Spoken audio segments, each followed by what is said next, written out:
Forest Woods Media presents Minute Commentaries on 20th Century Poets.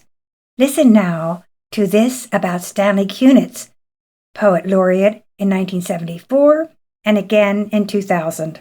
I'm Grace Cavalieri. StanleyKunitz insisted that poetry is the ultimate mythology, telling stories of the soul. He changed the focus of American poetry as an individual search for personal identity, with subjectivity that had never been expressed before. He often points to a poem of his early childhood that revealed a central trauma in his life. The Portrait is the title of a signature poem for StanleyKunitz, finding the photo of a father he never knew who committed suicide.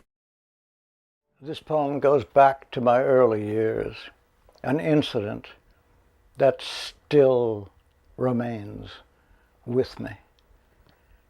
It's called The Portrait.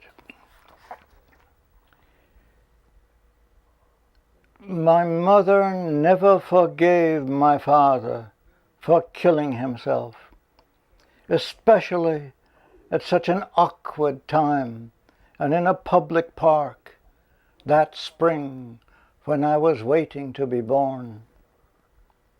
She locked his name in her deepest cabinet and would not let him out, though I could hear him thumping.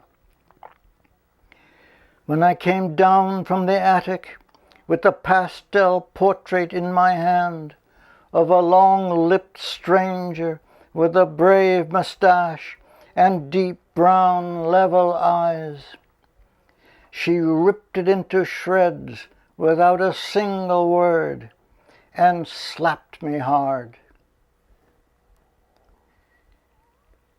In my 64th year, I can feel my cheek still burning.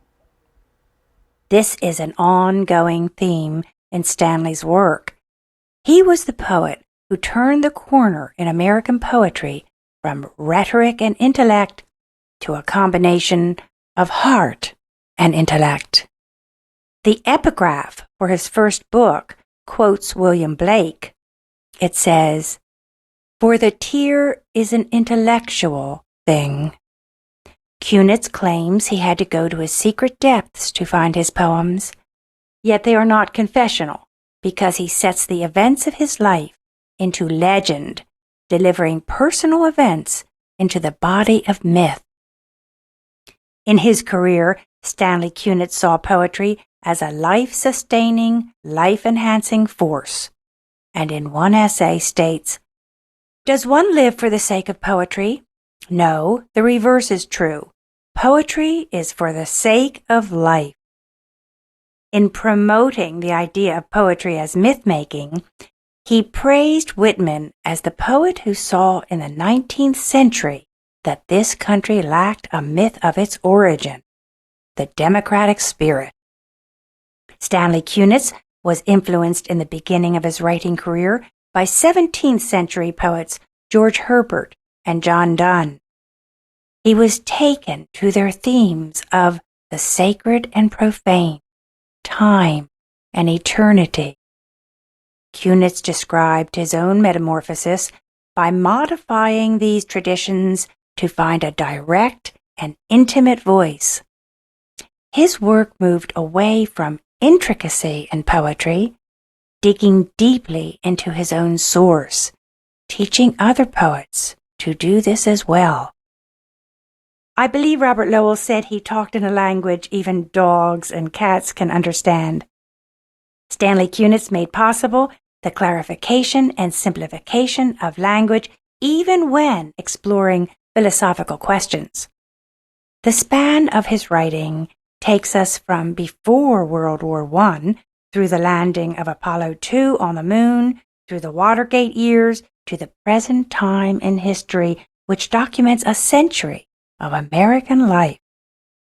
For most of this time, StanleyKunitz has cultivated a garden by the sea in Provincetown, Massachusetts, so it is a natural occasion that a book should come out in print in his 100th year, about a century of gardening. Beyond his own poetry, a most important contribution has been to create a community for other poets. And it is rare to find a celebrated poet who has not been personally touched by Kunitz.